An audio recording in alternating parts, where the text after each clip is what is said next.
1장서부터 9장까지 족보가 계속해서 나오고 있습니다. 도대체 이 귀중한 성경책에 듣도 보지도 못하는 사람들의 이름들이 끊임없이 나오고 있습니다. 1장부터 9장까지 읽기가 쉬우십니까? 안 읽으셨나요? 예, 이 족보에도 특징이 있습니다. 분명한 의미를 가지고 있습니다. 마태복음도 족보로 시작하지요. 창세기도 10개의 족보가 나오고 있습니다. 족보는 하나님께서 구속하시는 그 구속의 역사의 핵심을 보여줍니다. 아주 복잡한 내용을 함축적으로 이 족보에 담아 하나님의 일하심을 우리에게 나타내어 보여주고 있는 것이지요. 족보를 잘 읽어보면 하나님의 일하심을 발견할 수 있습니다. 분명히 아담으로부터 비롯되어지는 이 족보에는 의미가 있습니다. 역대상하는 한 권의 책이지요. 읽어보시면 어디서 읽은 이야기가 나옵니다. 바로 사무엘 상하, 열왕기 상하에 나타난 이야기가 반복적으로 나타나고 있습니다. 구약에서 이스라엘 왕국을 다룰 때에 다윗 왕부터 그 왕국이 망할 때까지의 이야기를 한 권의 책에만 기록하지 않고 여러 권의 책에 복수로 기록하고 있습니다. 사무엘 상하의 핵심적인 이야기는 무엇이죠? 다윗의 이야기입니다. 다윗이 왕이 되기까지의 이야기가 기록되어져 있습니다.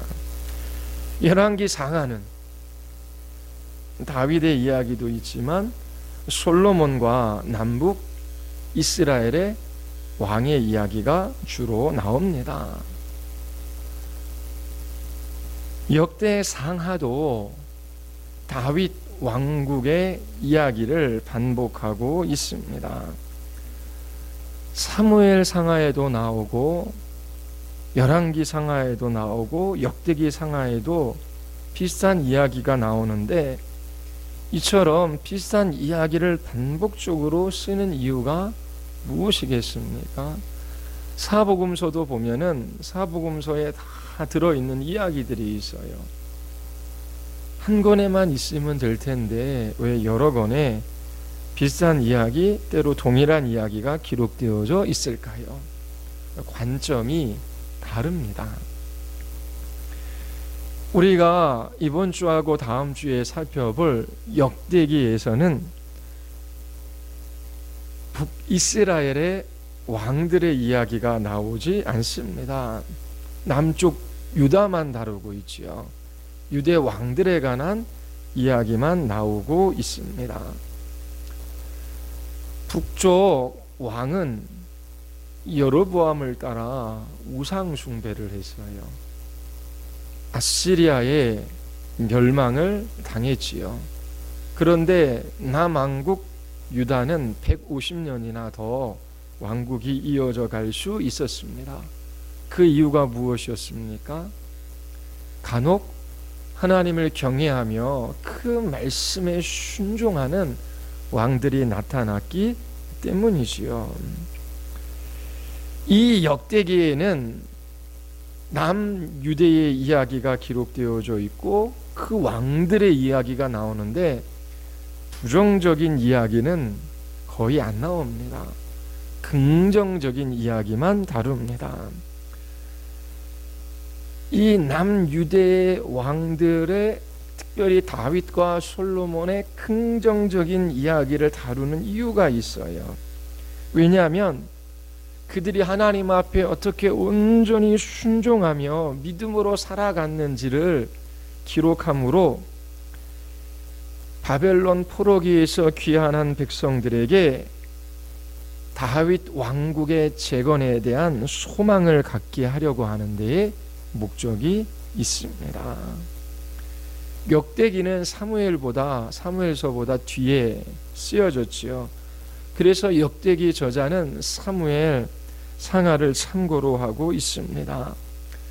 이미 사무엘 상하에 기록된 이야기 중 어떤 이야기는 빼버리고 어떤 부분은 첨가하고 있습니다. 다윗의 이야기에 있어서 첨가하고 있습니다. 어떤 부분은 다소 변경되기도 하지요. 새로운 내용이 들어간다라고 하는 것은 굉장히 중요한 것입니다.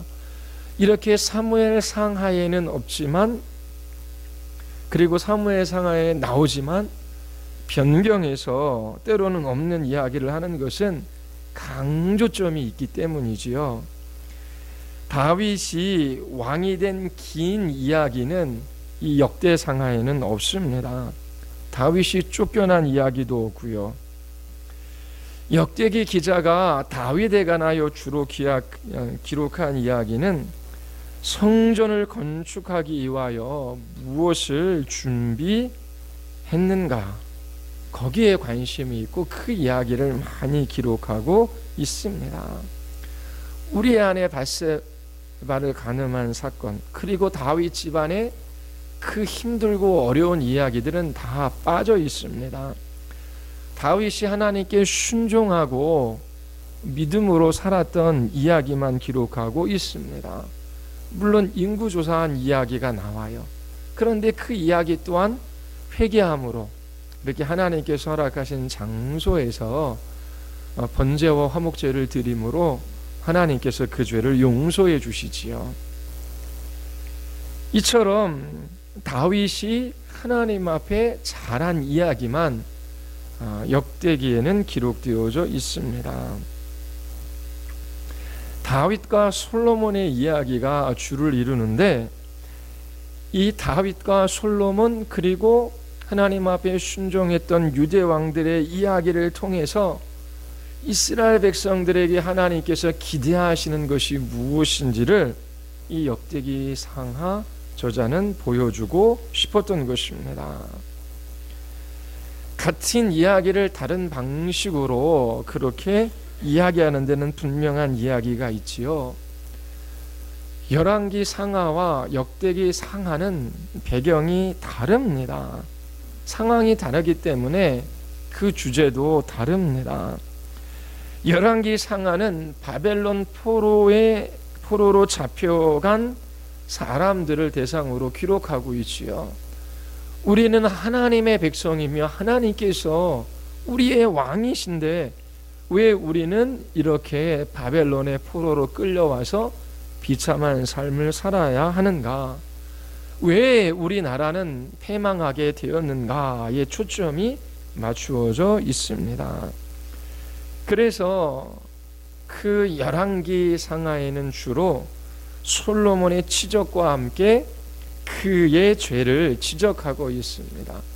처음에는 하나님 앞에 지혜를 구해 그렇게 하나님께 위임받은 그 왕권을 가지고 나라를 잘 다스렸지만 후에는 우상 숭배에 빠졌지요. 하나님께서 솔로몬 때는 아니지만 그 아들의 때에 징계하시겠다라고 말씀하셨어요. 그래서 르호보암 왕 때에 베냐민과 유다 지파만 남고 나머지 10개 지파는 이 왕국에서 떨어져 나가 북이스라엘이라고 하는 나라를 이뤘던 것이지요. 왜 우리가 이 바벨론의 포로로 끌려와 이러한 비참한 삶을 살아가야 하는가에 열왕기 상하 저자는 답을 주고 있습니다. 역대기의 독자들은 바벨론 포로로 잡혀간 사람들이 아닙니다.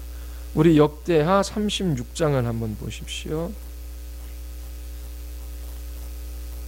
역대하 36장 22절입니다. 우리 22절 23절 우리 같이 한번 읽어볼까요? 바사의 고레스 왕 원년에 여호와께서 예레미야의 입으로 하신 말씀을 이루시려고 여호와께서 바사의 고레스 왕의 마음을 감동시키심에, 보십시오.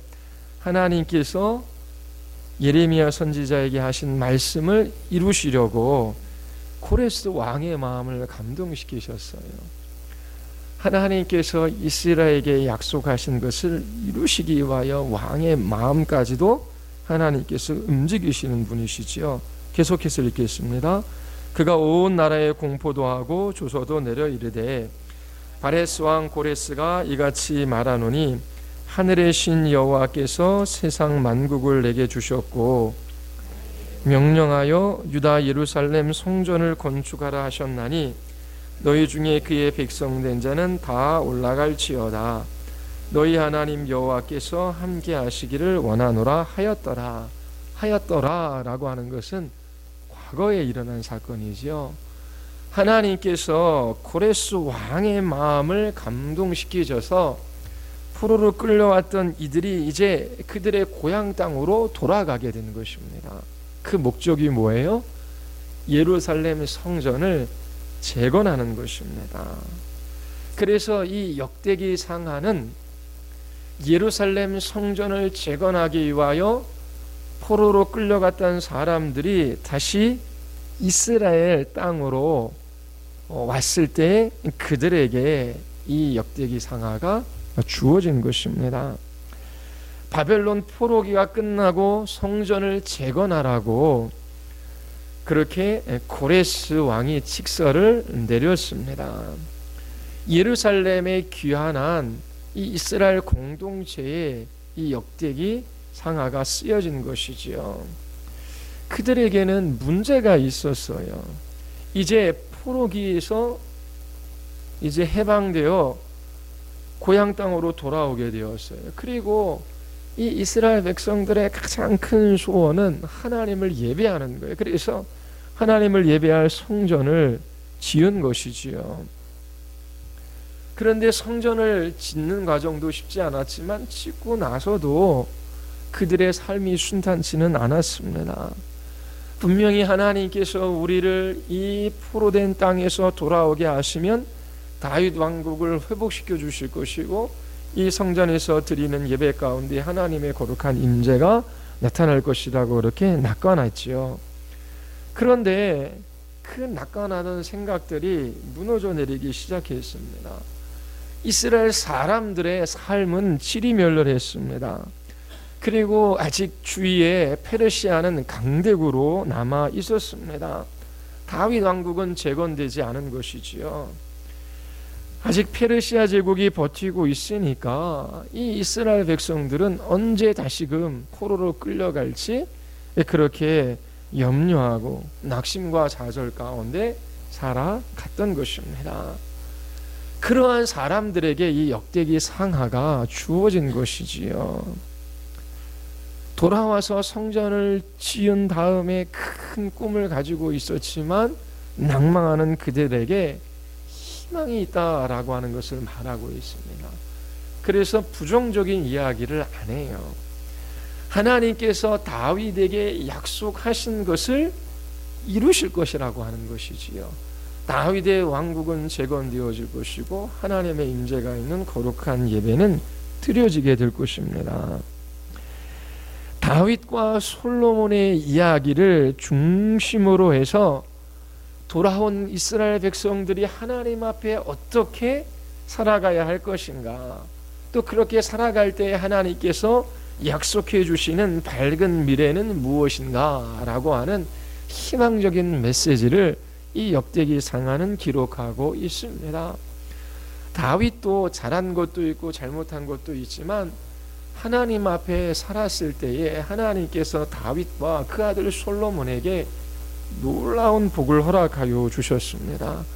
그들의 삶의 모습을 보고 하나님께서 어떻게 약속을 이루어 가시는지를 그렇게 보기를 원했던 것이지요. 그래서 역대기 상하의 메시지는 아주 희망적이고 밝습니다. 그 역대기 상하는 세 부분으로 이루어져 있습니다. 첫 번째는 1장서부터 9장이에요. 여기에 무슨 이야기가 나오죠? 족보 이야기가 나옵니다. 그리고 10장서부터 역대기 상 마지막 장까지는 누구의 이야기일까요?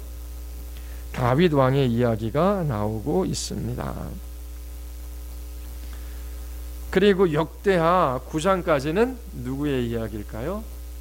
솔로몬의 이야기가 나오고 있습니다. 그리고 9장서부터 36장까지, 역대기하 9장서부터 36장까지는 유대 왕들에 관한 이야기가 나오고 있습니다. 자, 그러면은 앞에는 족보, 가운데는 누구 이야기죠? 다윗과 솔로몬 이야기, 뒤쪽에는 나머지 유대 왕들의 이야기. 가장 중요한 부분이 어디겠습니까? 중앙 부분이겠지요. 다윗과 솔로몬의 이야기가 가장 중요합니다. 하나님께서 이상적인 왕의 모습으로 다윗과 솔로몬을 나타내 보여주셔요. 그들이 하나님 앞에 잘했던 것을 그렇게 기록하게 하신 것이지요. 나머지 왕들은 다윗과 솔로몬을 기준으로 해서 평가받고 있습니다.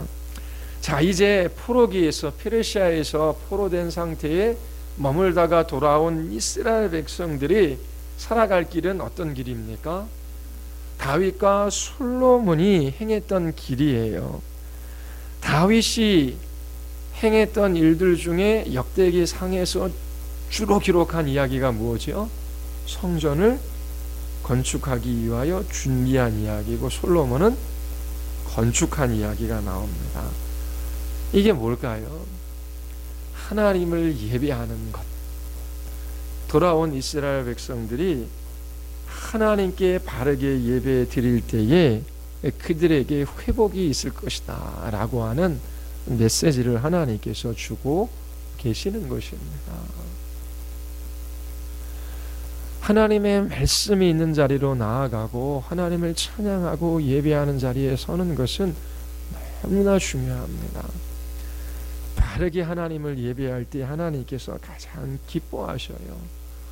예배하지 않는 자들은 뒤로 물러나게 되어져 있습니다. 하나님을 바르게 예배하는 사람들은 반드시 하나님께서 회복해 주셔요. 다윗과 솔로몬의 이야기를 통해 성전에서 예배하는 것의 중요성을 하나님께서는 돌아온 이스라엘 백성들에게 부각시켜 주고 계십니다. 자, 그러면은 1장서부터 9장의 이야기를 잠깐 살펴보겠습니다. 1장서부터 2장 2절까지 족보의 서론입니다. 누구서부터 누구까지의 이야기가 기록되어져 있지요? 아담부터 이스라엘까지의 이야기가 기록되어져 있습니다. 2장 3절서부터 8장까지는요, 야곱까지의 이야기, 이스라엘까지의 이야기가 있으니까 누구의 이야기가 나와요?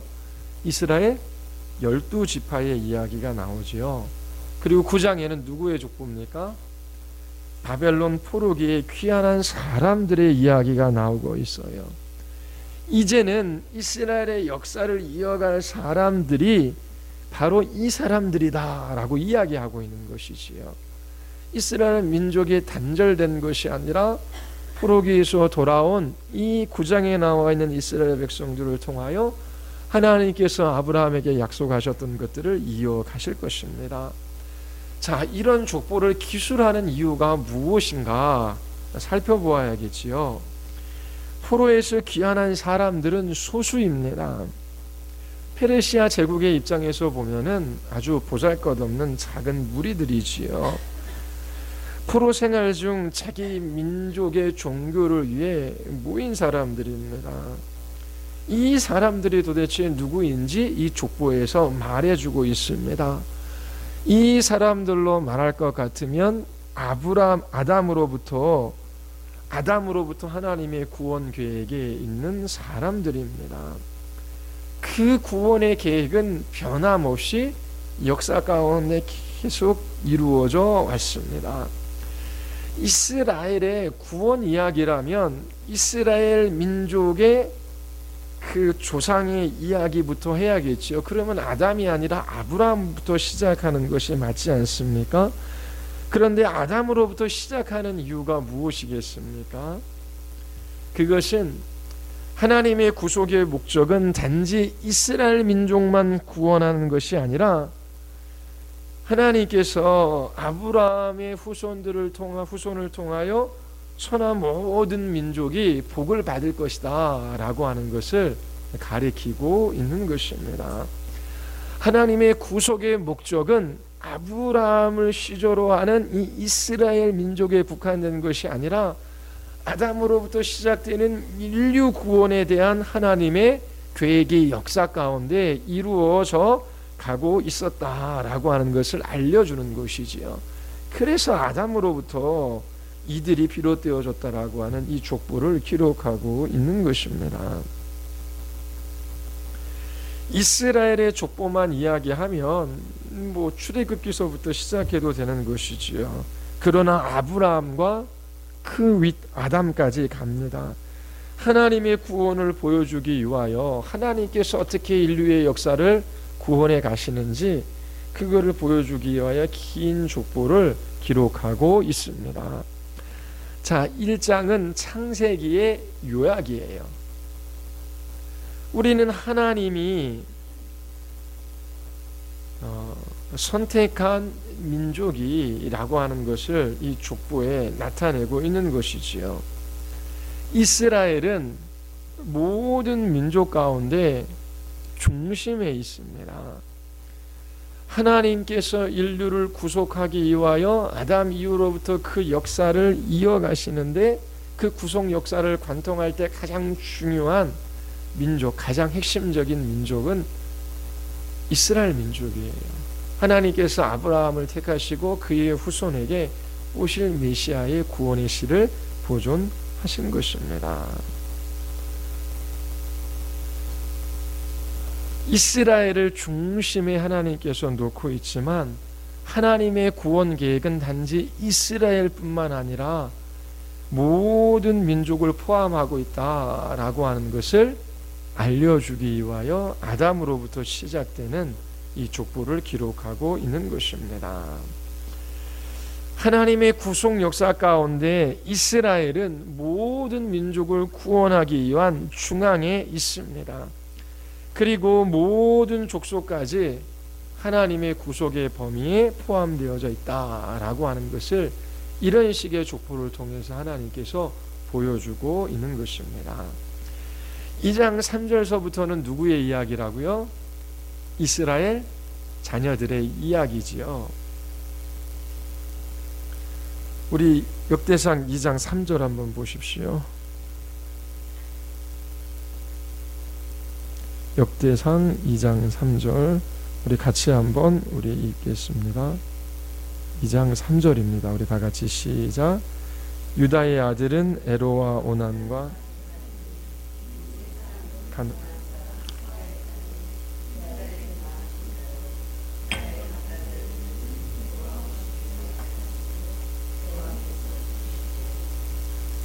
자, 이스라엘 자녀들의 이야기를 하는데 질서를 따지면 누구부터 와야 됩니까?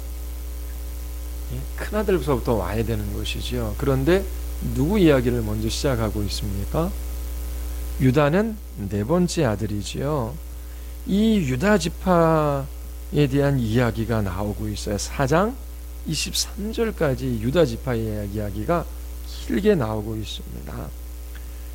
그리고 4장 24절에 시몬 지파 이야기가 나오고요. 5장 1절에 르우벤, 11절에 갓자손, 5장 18절에 므낫세 반지파의 이야기, 그리고 6장에 가면 누구 이야기가 나옵니까? 레위 지파 이야기가 나와요. 레위 지파 이야기도 굉장히 길게 나옵니다. 그 다음에 이사갈 7장에 가면 베냐민, 납달리, 므낫세, 에브라임, 아세. 그리고 8장에 가면 누구 이야기가 나오죠? 베냐민 지파가 나옵니다. 이 이스라엘 자손들의 이야기를 하는 것도 원칙이 있어요. 맨 앞에 누가 있습니까? 유다가 있어요. 유다를 배치한 이유가 있겠지요. 가장 길게 나옵니다. 그리고 가장 중간에는 누가 있어요? 레위가 있습니다. 그리고 맨 마지막에는 베냐민이지요. 이 세 길게 기록한 거는 중요한 거잖아요. 이 유다 지파 이야기가 가장 길게 나옵니다. 그리고 6장 레위 지파도 굉장히 길고요. 그리고 8장에선 베냐민 지파가 다른 지파보다 길게 그렇게 이야기되어지고 있습니다. 공평하게 질서대로 첫째 아들부터 기록된 족보가 아니에요. 어딘가는 없는 것도 있어요, 족보에. 그리고 한 절만 있는 족보도 있고요. 유다가 맨 앞에 온 이유가 있어요. 그리고 베냐민을 맨 끝에 놓은 이유가 있어요. 그것도 길게 기록한 이유가 있습니다. 이유가 뭡니까? 이스라엘이 남북으로 갈라질 때에 남한국에 속했던 지파가 유다 지파와 베냐민 지파입니다. 이 유다와 베냐민 지파는 왕을 배출한 지파예요. 나머지 10개 지파는 어떻게 해요? 우상을 숭배하는 왕들 때문에 그들이 혼합 종교를 그렇게 섬겼지요. 그리고 아시리아에 망했습니다. 중요한 건 어떻게 해요? 이 유다와 베냐민 지파를 통해서 그 족보의 명명이 이어가고 있음을 말하고 있습니다. 중요한 지파는 물론 유다 지파지요. 2장, 3장, 4장에서 소개하고 있어요. 그리고 3장 전체는 유다 지파 중에 어느 가문을 이야기할까요? 다윗 가문 이야기를 많이 하고 있습니다. 유다의 아들들이 많았지만 한 장을 다윗의 가문에 배치하고 있습니다. 그 이유는 다윗이 중요하기 때문이지요. 역대기의 중요한 목적은 다윗 왕조의 이야기를 하고 싶은 거예요. 유다 지파 가운데 다윗 왕조에 대한 그 배치를 한 장에 함으로 하나님께서 누구에게 관심이 있는가를 나타내 보여주는 것이지요. 그리고 중간에 아주 중요한 지파가 있는데 레위 지파입니다. 6장 1절서부터 4절에 보면은 레위 지파 중 아론의 족보가 나옵니다. 대제사장 가문이기 때문이지요. 바벨론 포로기 후의 이야기입니다. 바벨론 포로 이후까지 그 족보가 지금 이어져 내려가고 있는 거예요. 자, 이스라엘의 희망은 두 개의 가문에 있습니다. 어떤 가문이요? 유다 가문을 통해서 어떻게 해요? 하나님이 약속한 다윗 왕가를 이을 메시아가 나타나는 것. 그리고 또 하나는 어떻게 해요? 이 레위 지파를 통해서 하나님 앞에 제사가 예배가 바르게 집행되어지는 것입니다. 그래서 이 유다와 제사장 지파에 대한 이야기가 많이 나오고 있는 것입니다. 다윗 왕가와 재건된 성전에서 제사를 드리는 제사장이 이제 중심에 놓여져 있는 것이지요. 예수님께서 다시 오실 때까지 구속의 역사는 이 두 개의 가문을 통해서 이어가는 것입니다. 이 두 개를 포함하시는 분이 예수님이셔요. 예수님은 왕이시며 제사장이지요. 그래서 유다 지파와 레위 지파의 이야기를 많이 하며 강조하고 있는 것입니다. 또 9장 이후에는 이제 포로로 잡혀갔다고 돌아온 사람들의 이야기가 있지요. 이 사람들이야말로 과거에 있었던 하나님의 백성들과 연속성을 가지고 하나님의 뜻을 펼쳐나갈 사람들이다라고 하는 것을 보여주고 있습니다. 바벨론 포로기 이전과 이후를 연결시켜주는 그 작업을 돌아온 사람들의 족보 이야기를 함으로 그렇게 이스라엘의 연속성을 우리에게 알려주고 있는 것입니다. 자, 이게 이제 앞에 나와 있는 족보 이야기고요. 자, 두 번째 다윗 이야기만 살펴보고 마칠게요. 자, 역대상 17장 한번 보십시오.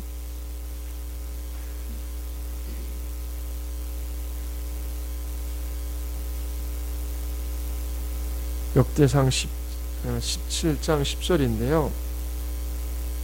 자, 이 다윗 이야기는 사무엘 상하도 나오지요. 말씀드린 바와 같이 사무엘 상하는 다윗의 장단점을 다 기록하고 있습니다. 그런데 역대기에서는 다윗의 잘못한 점을 기록하지 않아요. 부정적인 기록이 없습니다. 다윗이 잘못한 것이 없어서가 아니지요. 그 이야기를 전면으로 내세우지 않고 부각시키지도 않습니다. 하나 중요한 이야기를 핵심적으로 하는데, 다윗이 성전을 짓기 위하여 얼마나 큰 노력을 했는가. 다윗이 성전을 짓기 위하여 준비한 것에 초점을 맞추고 있습니다. 다윗의 장점만 이야기를 해요. 말씀드린 바와 같이 다윗이 범죄한 이야기가 한 가지가 나와요. 인구조사를 한 것입니다. 그래서 하나님께서 세 가지 징벌 중 하나를 선택하라 그러지요. 전쟁, 기근, 전염병입니다. 이 사건을 통해서 다윗이 회개해요. 하나님께 겸비하게 나아가지요.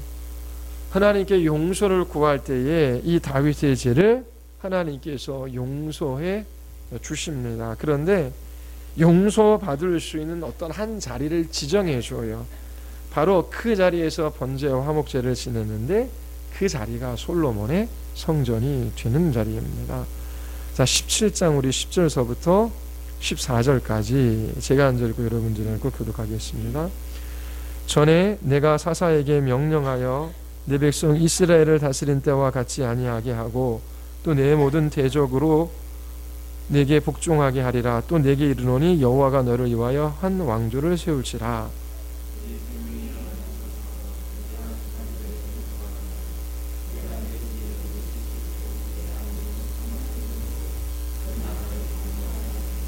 그는 나를 위하여 집을 건축할 것이요 나는 그의 왕위를 영원히 견고하게 하리라.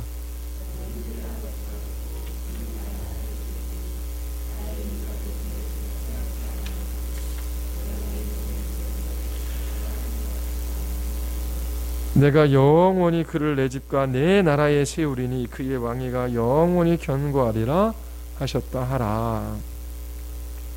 하나님이 다윗에게 집을 지어주실 것을 말씀하십니다. 이것이 중요한 이유가 있어요. 사울은 왕위에서 폐위당합니다. 다윗의 아들들이 이제 왕위를 물려가게 되는 것이지요. 다윗의 왕조가 영원할 것을 약속해 주셨습니다. 다윗이 열심으로 노력해서 그 왕조가 이어간 게 아니라 하나님의 약속이지요. 내가 너희에게 영원한 왕조를 세워줄 것이라고 약속해 주셨습니다. 이 다윗 왕조의 영원성은 다윗의 계보를 잇는 왕들의 신실함에 있는 것이 아니라 하나님의 신실함에 의존되어져 있습니다. 하나님께서 왕조를 세워주실 것을 약속하셨는데 내가 영원히 그를 내 집과 내 나라에 세우겠다라고 말씀하셔요. 다윗의 집, 다윗의 나라라고 해야 할 텐데 또 너희 집도 아닙니다. 내 집과 내 나라라고 말씀하셔요. 바로 하나님의 나라를 말하고 있는 것이지요. 하나님의 나라가 다윗 왕국이라고 하는 옷을 입고 나타날 것이다 라고 하는 것을 말씀하시는 것입니다. 하나님의 왕국이 될 나라를 세워줄 것이라고 약속하시는 것이지요. 다윗 왕조와 성전 재건이 아주 중요한 이야기입니다. 하나님이 다윗 왕조를 세우시면 이제 이 다윗 왕조가 성전을 세웁니다. 다윗의 아들이 이 성전을 세울 것이다 라고 그렇게 하나님께서 약속해 주십니다. 다윗의 생애를 보면 그때에 하나님께서 이스라엘에게 약속한 그 모든 땅을 회복합니다. 다윗 왕조가 든든히 세워져 가려면 주변에 있는 나라를 정복해야 하지요. 옆에 있는 나라가 위협적으로 그렇게 공격해 들어온다면 왕조가 든든히 서지 못할 것입니다. 역대기에서는 다윗을 도왔던 장군과 점령지를 소개하고 있습니다. 이것은 하나님께서 다윗에게 말씀하신 그 약속을 이루시는 것을 그렇게 보여주고 있습니다. 다윗 언약을 성취하시는 하나님의 일하심을 보여주고 있는 것이지요. 성전을 건축하려면 전쟁을 해서는 안 되는 것이지요. 다윗이 성전을 건축하고자 합니다. 그런데 하나님께서는 안 된다라고 하셨지요. 그의 손에 마른 피를 묻혔기 때문이기도 하지만 아직 주위에 있는 모든 나라를 정복하지 않았기 때문입니다. 다윗 시대 때 주변 나라를 정복합니다. 다윗이 블레셋, 암몬 등 주변 나라를 정복하는 이야기가 이 다윗 이야기 속에 포함되어져 있습니다. 그리고 성전을 짓기 위한 이제 준비 과정에 관한 이야기가 나옵니다. 가장 먼저는 주변 나라를 정복하는 것이었고요. 그리고 다윗 왕국이 튼튼히 세워지는 것은 솔로몬 그 아들이 성전을 건축할 수 있도록 이제 준비해 주는 것입니다. 물질적인 것도 필요하지요. 다윗이 다 그 아들을 위하여 준비해 놓고 죽습니다. 역대상 22장 한번 보십시오. 역대상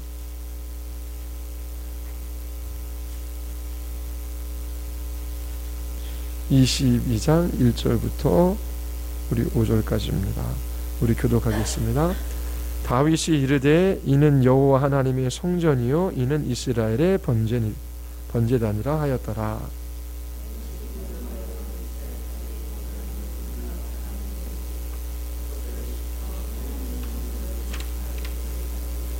다윗이 또 문짝목과 거물못에 쓸 철을 많이 준비하고 또 무게를 달 수 없을 만큼 심히 많은 놋을 준비하고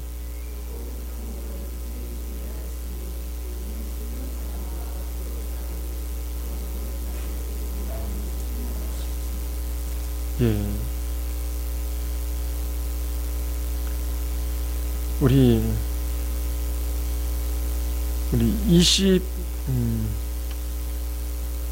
22장 우리 한번 보겠습니다. 22장 14절 한번 보겠습니다. 22장 14절서부터 16절까지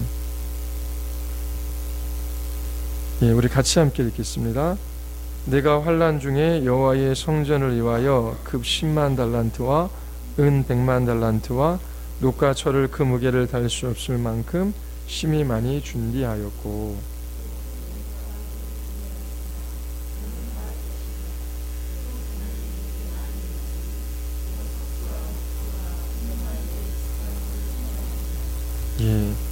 자, 어느 정도 이 다윗이 성전 건축을 위하여 많이 준비했는가를 보여주고 있지요.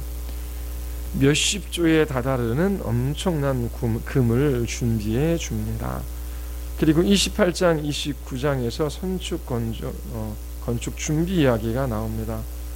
우리 28장 11절 한번 보겠습니다. 28장 11절입니다. 우리 같이 함께 읽겠습니다. 다 같이 시작. 성전의 복도와 그 집들과 그 곳간과 다락과 골반과 속죄소 설계를 그의 아들 솔로몬에게 주고 자 설계도까지 주시오. 그다음에 29장 보십시오. 29장 1절서부터 5절까지입니다. 자 제가 한 절 읽고 여러분들이 한 절 읽고 교독하겠습니다. 다윗 왕이 온 회중에게 이르되 네 아들 솔로몬이 유일하게 하나님께서 택하신 바 되었으나 아직 어리고 미숙하여 이 공사는 크도다. 이 성전은 사람을 위한 것이 아니요 여호와 하나님을 위한 것이라.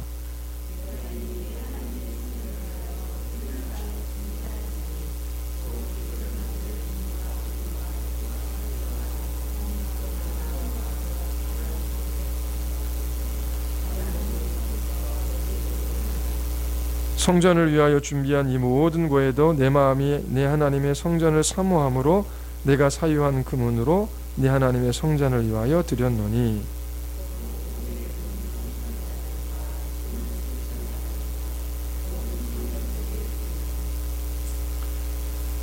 금은 그릇을 만들며 장인의 손으로 하는 모든 일에 쓰게 하였노니 오늘 누가 즐거이 손에 채어 여호와께 드렸느라 하는지라. 자, 뿐만 아니라 개인적으로 다윗이 성전 건축을 위하여 헌금하는 이야기가 29장 6절서부터 9절까지 나옵니다. 다윗의 마음은 어떻게 하면 하나님의 성전을 건축할 수 있을까? 거기에 마음이 있었습니다. 전 재산을 내놓았을 뿐만 아니라 이스라엘의 지도자들도 즐거운 마음으로 성전 건축을 위하여 헌금을 했습니다. 앞으로 이스라엘 백성들의 마음은 이제 다윗의 마음을 닮아가야 하는 것이지요. 가장 중요한 것은 바벨론 포로기에 하나님을 바르게 예배하는 것이고 그 예배를 위하여 성전을 건축해야만 했습니다. 이 다윗의 마음을 본받아 성전 건축하는 그 일에 힘을 내기를 원했던 것이지요. 자, 다윗이 기도하는 장면이 이제 29장에 나오는데 우리 10절서부터 12절까지 우리 읽어보고 마치겠습니다. 29장 10절서부터 14절까지입니다. 자, 제가 먼저 읽겠습니다. 다윗이 온 회중 앞에서 여호와를 송축하여 이르되 우리 조상 이스라엘 하나님 여호와여 주는 영원부터 영원까지 송축을 받으시옵소서.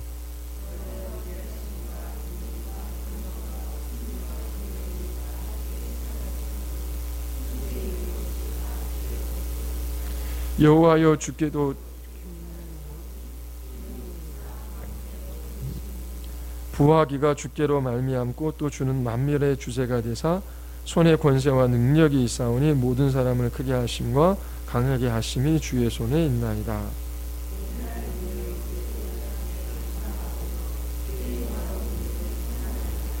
나와 내 백성이 무엇이기에 이처럼 즐거운 마음으로 드릴 힘이 있었나이까? 모든 것이 주께로 말미암아 싸우니 우리가 주의 손에서 받은 것으로 주께 드렸을 뿐이다. 예, 우리 거기까지 우리 읽겠습니다. 다윗의 마음이 반영된 그러한 기도입니다. 모든 존귀와 영광이 하나님께 있다라고 고백하고 있지요. 그리고 감사와 찬양과 존귀와 영광을 받기에 합당하신 그 하나님의 주권에 대한 확실한 신앙을 가지고 있습니다. 자, 이스라엘 백성도 포로기 동안 수많은 고생을 했지만 그들이 이스라엘로 돌아올 수 있었던 것은 그들이 독립을 쟁취해서가 아니라 하나님께서 고레스 왕의 마음을 움직여서이죠. 하나님께서 아담으로부터 시작돼 아브라함에게 약속하셨던 그 구속의 역사를 하나님께서 반드시 이루어 가실 거라고 하는 거예요. 그러면 하나님의 선택을 받은 이스라엘 백성들이 어떻게 살아가야 돼요? 이 역사 가운데 당신의 백성들을 구원하시는 하나님의 주권을 인정해야 하는 것입니다. 하나님께서 하나님의 구원을 반드시 이루십니다. 우리가 하나님 앞에 드릴 수 있는 것은 하나님께서 우리에게 다 주셨기 때문이죠. 모든 것이 하나님의 것입니다. 주께 받은 것이기 때문에 감사한 마음으로 그렇게 하나님 앞에 다윗이 드렸습니다. 하나님 중심적인 마음으로 살아가는 것이지요. 삶에 있어서의 선택, 결정, 그리고 행동, 그 중심에 하나님이 있는지 살펴보아야 하는 것입니다. 이스라엘 백성들이 포로기에서 돌아와 이제 어떻게 살아가야 할지, 어떠한 모습을 갖추어야 할지 이 역대기 상에서 보여주고 있습니다. 오늘날 교회가 나가야 할 그 미래를 보여주고 있는 것과 마찬가지지요. 포로기에서 이스라엘 공동체가 회복되어졌습니다. 그러나 여전히 주변 나라들로 인하여 어려움을 겪고 있어요. 그리고 영적인 침체를 경험하고 있습니다. 어떻게 살아가야 할지 염려가 되는 거예요. 오늘날도 그리스도인들이 이제 하나님의 주권적인 통치 아래 들어갔지만 세상은 너무나 커 보이고 자기 자신은 너무나 작아 보이는 것이지요. 세상의 물결은 거대하고 우리의 신앙은 너무나 미약해 보이는 것입니다. 그럴 때 우리가 어떠한 태도를 가져야 할 것인가 라고 하는 거예요. 하나님께서 인류의 역사를 주관하셔서 당신의 구원을 이루어 가시는 것을 보여주시지요. 하나님께서 우리를 선택하셔서 주의 자녀 삼아주셨어요. 하나님께서 우리를 통하여 그 하나님의 구속의 역사를 이루어 가실 거예요. 우리의 자녀들이 주께로 우리 부모들을 통해서 들어오게 되고 또 우리의 후손들이 하나님을 신앙하게 될 거예요. 어떻게 해요? 하나님의 주권을 인정하고 하나님 중심적인 삶을 여러분들이 살아가는 것입니다. 그때 하나님께서 다윗 왕가를 통해서 메시아를 보내시고 또 성전을 재건하게 하셔서 하나님을 바르게 예배할 때 하나님의 거룩한 임재를 경험하게 하시는 것이죠. 이처럼 하나님의 주권에 대한 확신, 하나님께서 주권적으로 이 역사를 이끌어 가시는데 사랑과 은혜로 역사하신다라고 하는 확신, 그러하게 우리가 하나님을 중심으로 살아가야 한다라고 하는 마음의 결단과 결심이 필요합니다. 아주 작은 것에서부터 큰 것에 이르기까지 하나님이 기뻐하시는 것이 무엇인가, 하나님의 영광을 위하여 주의 이름을 위하여 어떻게 살아갈 것인가 고민하며 하나님 앞에 무릎을 꿇고 그렇게 하나님 중심으로 살아가고자 하는 그 사람과 그 가문과 그의 후손을 하나님께서 보존해 주시지요. 오늘날 교회도 마찬가지입니다. 하나님 중심으로 그렇게 교인들이 바르게 모여 예배하며 그렇게 하나님의 주권을 인정하고 그 하나님 앞에 그 영광을 위하여 살아가고자 하는데 하나님께서 왜 그 약속을 안 이루어 가시겠습니까? 하나님께서 반드시 이 교회를 통하여, 이 땅의 교회를 통하여 주님의 나라를 완성해 가십니다. 우리는 더 긴 역사를 가지고 있어요. 2000년의 긴 역사를 통해서 하나님께서 신실하게 어떻게 역사하시는지 우리에게 알려주셨어요. 하나님께서 우리와 같은 사람을 부르신 것이지요. 그리고 영원한 새 성전, 예루살렘 성전이 완성될 때까지 하나님께서 사람을 찾으십니다. 다윗과 같은 사람을 찾으시는 것이요. 하나님을 예배하기 위하여 목숨을 거는 사람들, 하나님의 주권을 인정하며 하나님 중심으로 기뻐 감사하며 그렇게 하나님 앞에 살아가는 사람들을 하나님께서 찾으시는 것입니다. 그 사람들을 통하여 하나님께서 하나님의 목적을 이루어 가십니다. 여러분 이 책도 읽으셨지요? 하나님의 주권과 하나님의 중심에 대한 이야기가 나옵니다. 결론에 가면은 읽어보셨지요? 아도니람 저드슨이라고 하는 19세기 초 뉴 잉글랜드의 사람 이야기가 나옵니다. 자, 모든 좋은 조건을 포기하고 미얀마 선교사로 헌신한 사람입니다. 우리 581페이지 두 번째 달랑 계속해서 사람들은 거기 한번 보십시오. 계속해서 사람들은 저드슨의 성공 전망에 대하여 냉소적인 태도로 물었습니다. 왜 이 창창하고 전도 유망한 인생을 던져버리는가? 저드슨은 언젠가 한 친구에게 다음과 같이 대답했습니다. 궁극적 성공에 어떠한 정망이 있느냐고 사람들이 다시 묻는다면 그들에게 자신의 약속을 그대로 이루실 전능하고 신실한 하나님이 계시다라고 하는 것으로 충분하고 그 외에 다른 것으로 아무것도 없다고 말해 주겠네. 아니, 네 인생이 성공할 것이라고 너는 어떻게 확신하느냐? 이 좋은 조건을 버리고 미얀마 같은 데 선교사로 가서 네 인생이 성공할 것이라고 보장할 수 있냐? 보장할 수 있다면 그 길이 뭐냐? 그 답이 뭡니까? 약속을 그대로 이루실 전능하고 신실하신 하나님이 계시다라고 하는 것이 자기 자신의 인생을 보장해 준다라고 하는 것입니다. 자, 근데 미얀마 가서 선교했는데 어떻게 됐습니까? 582페이지입니다. 7년째 첫 번째 달랑 맨 마지막 줄 보면 7년 만에 그리스도를 고백하는 미얀마인에게 최초의 세례를 베풀었어요. 그러면 7년 넘은 다음에는 막 사람들이 몰려와야 되잖아요. 그런데 시련이 닥쳐왔습니다. 19개월 동안 감옥에 투옥됐지요. 100명에 달하는 제술들과 함께 감옥에 갇혔습니다. 투옥된 동안 아내와 자녀들을 보호할 수가 없었어요. 아내와 딸은 중병에 걸려 죽었습니다. 그리고 나중에 재혼도 했지만 그 여인도 죽고 그리고 모든 아들도 이 미얀마에서 다 잃었어요. 그 582페이지에 작은 글씨 말고 큰 글씨 맨 마지막 달락 두 번째 줄 생애 말렵에 거기 있죠. 생애 말렵에 저드슨은 이러한 시련 속에서 어떻게 그리고 왜 사역을 감당하고 있는지 묻는 미국의 한 지인에게 다음과 같이 답장을 썼습니다. 자, 그 답장만 읽어보고 마칠게요. 저는 마치 제가 쓰임받기 위해 준비하던 첫 출발점에 서 있는 것처럼 느끼고 있습니다. 그것은 살고 싶어 죽음에 위축돼서가 아닙니다. 저를 이곳에 묶어두는 유대관계도 때문도 아닙니다. 물론 그 가운데 어떤 것은 아주 달콤하고 때때로 천국으로 향하는 느낌을 주는 그림과 비교할 만합니다. 그러나 이 몇 년이 영원한 천국의 행복을 잊게 할 정도는 아니고, 이게 뭐예요? 주님 그 영광을 바라며 지금 주님 나를 기다리고 있는 거죠. 장차 나타날 영광에 비하면 지금 이 몇 년 동안 내가 이 미얀마에서 당한 이 고난은 경한 것이다 라고 지금 고백하고 있는 거예요. 당신을 위해, 그리고 불쌍한 미얀마를 위해 얼마든지 조절할 수 있습니다. 저는 새 사역에 대하여 힘들지 않으며 세상에 대해서도 마찬가지입니다.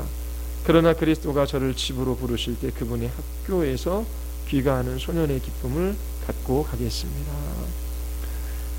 그렇게 하나님의 주권을 인정하며 하나님 중심으로 살아가다가 주님이 부르시면 기쁜 마음으로 주님께 돌아가고 싶다라고 하는 것입니다. 이 선교사의 힘이 무엇입니까? 아도니람 저드슨의 능력이 어디에 있습니까?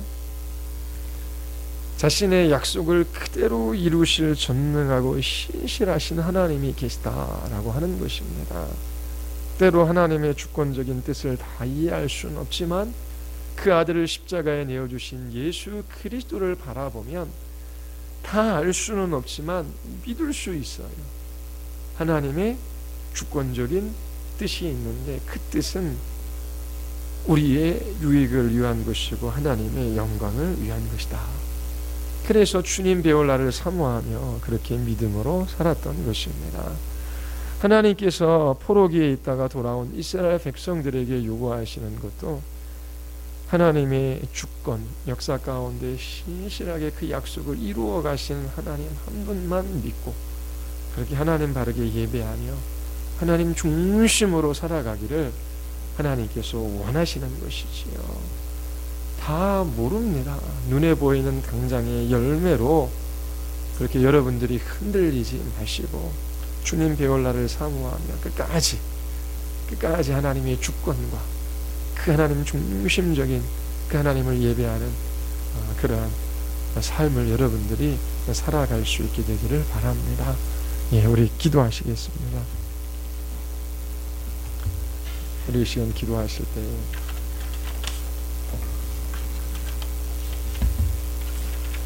하나님,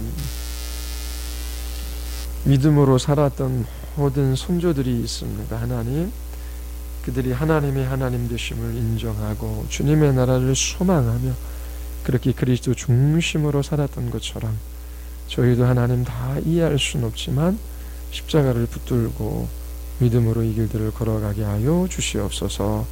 하나님, 우리를 통하여 주님의 구속의 계획을 이루어가 주시옵소서. 우리 같이 한번 기도하시겠습니다.